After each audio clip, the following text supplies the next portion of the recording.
sempre exercícios com tópicos e sem tópicos. Na primeira fase do treinamento de vocês, eu ofertei com tópicos. Fazer exercícios com tópicos ajuda vocês também a desenvolverem uma linha argumentativa assim, mais coerente. É tipo assim, um estágio que vai fomentar que vocês tenham uma argumentação no início, né? Vamos dizer, nesse primeiro arranque, para vocês ganharem ritmo, quando tem os tópicos, porque a linha argumentativa já está estabelecida, né? Mas a proposta, né, de redação sem tópicos parece que é o perfil preferível dessa banca, né? Que é o enunciado sem determinar a linha argumentativa. Daí vocês que vão apresentar a linha argumentativa de preferência de vocês, tá? E no espelho, a banca vai dar diretrizes, ela não pode fechar e dizer que vocês tinham que abordar X, Y, Z aspectos, se o tema permitir vários tipos de repertórios e argumentações, tá? Então, assim, tem que estar tudo dentro, né, do quadrado do tema, tudo que vocês forem abordar.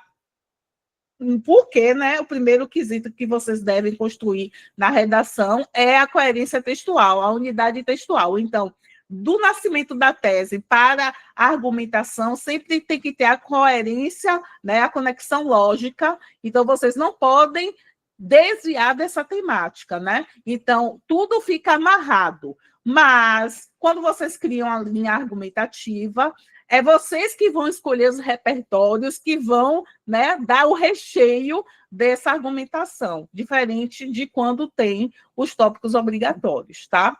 Então, primeiro passo é saber fazer a leitura desse enunciado. O comando ou um enunciado, né, ele sempre vai vir com verbos que determinam que a tarefa que você, candidato, deve cumprir, deve executar na prova discursiva. Normalmente é com os verbos disserte, diferencie, discorra, analise, e aí vocês vão simplesmente executar o que foi demandado, tá?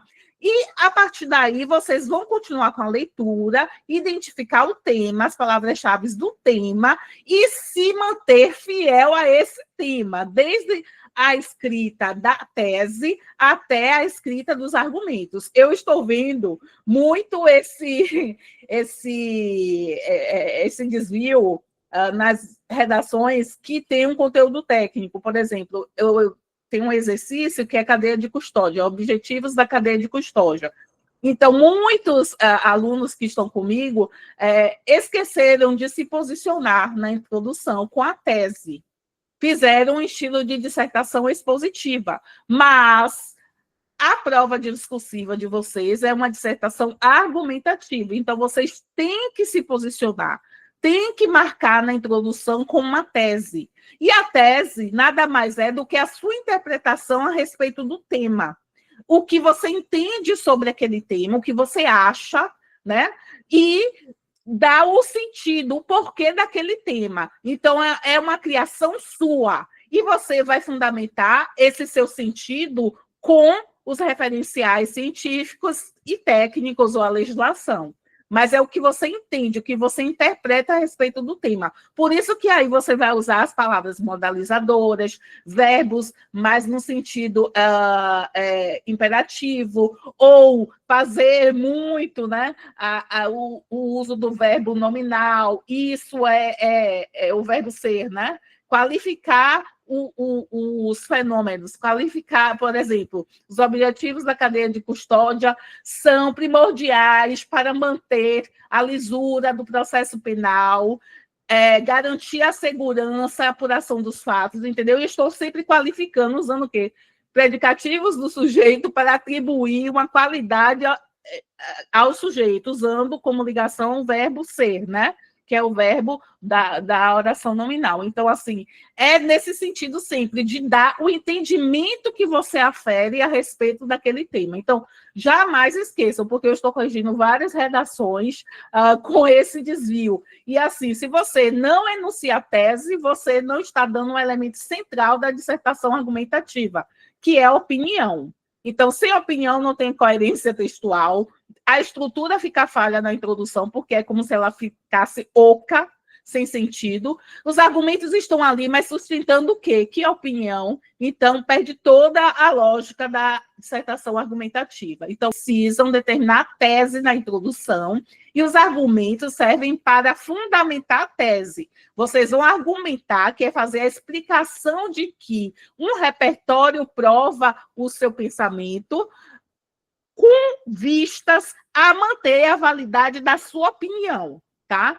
Tudo que você escreve é no sentido de manter, né, a sustentação da sua opinião, dizer que a sua opinião é válida, é a sua opinião que é a certa, tá? É aquela pretensão de dizer, eu sei a verdade, e é isso que acontece, tá? A visão que você tem a respeito daquele tema, tá? Então, é uma dissertação que exige posicionamento, exige uma certa coragem, porque vocês têm que ser assertivos, tá? E vocês devem demonstrar que vocês têm um pensamento autônomo, que vocês sabem raciocinar, interpretar o mundo, tá? Não é apenas aplicar, né, o conhecimento frio, vocês interpretam o mundo e dão sentido ao mundo. Tá? Então, é nesse sentido que também as bancas exigem a escrita de uma dissertação argumentativa. Eles querem verificar se os candidatos têm essa capacidade de interpretação, né, dos grandes eixos temáticos, no caso de vocês,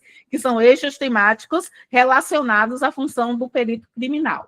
Tá? Então, quando vocês fizerem a leitura desse enunciado, vocês vão destacar o verbo de comando e as palavras-chave do enunciado. E essas palavras-chave vocês já vão usar para esquematização, que eu falo que é a primeira etapa da redação. Eu sugiro, mas isso não há regra, porque tem gente que já tem mais facilidade e já parte para o rascunho. Tá? Então, eu sugiro que primeiro parta da esquematização, depois o rascunho, faz a edição e revisão desse rascunho e depois folha definitiva. Mas isso fracionado no dia da execução da prova. Óbvio que antes, nessa fase de treinamento, vocês fazem um seguido ao outro, tá? Então, o enunciado da questão discursiva argumentativa pegue sempre uma opinião, né? O que eu falei o tempo todo aqui. Então, essa opinião, ela é essencial, tá? Vocês têm o dever de expressar essa opinião. E cuidado na escrita da tese, tá?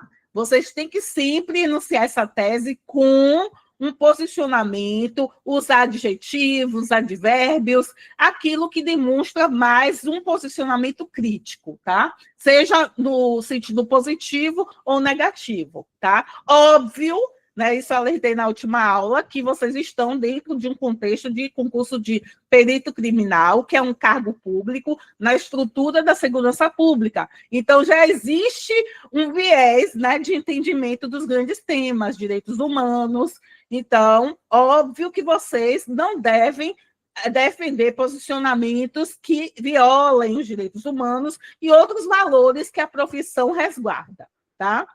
A gente nunca sabe como vai vir o enunciado da questão discursiva. Então, vocês devem estar preparadas para qualquer tipo de enunciado. O enunciado com comando único, o enunciado com comando central e tópicos obrigatórios explícitos, e o enunciado com comando central e tópicos obrigatórios implícitos, que é quando a redação é única, né, mas, na verdade, tem vários pedidos ali, né, vários direcionamentos para você construir a sua redação e você atender, tá? Então, quando o comando é único, apenas ocorre um tema central, sendo que o candidato tem a liberdade de argumentar com os repertórios que tiver adequados. Como eu falei, a linha argumentativa é livre. É como eu também faço uma analogia com o ato administrativo que vocês estudam lá em direito administrativo, o ato administrativo discricionário. Vocês que criam a motivação para o ato administrativo, né, no discricionário. O público que cria a motivação é essa experiência, né, do comando único. Vocês que vão criar a linha argumentativa. Mas, quando tem os tópicos obrigatórios, é como se fosse o ato administrativo vinculado. Vocês são obrigadas a seguir aquele roteiro dos tópicos obrigatórios na sequência que está lá. Então, é vinculado. Vocês estão, né, presas àquela linha argumentativa e vocês só vão ter o trabalho de rechear com repertório e explicação, tá? Então, é nesse sentido.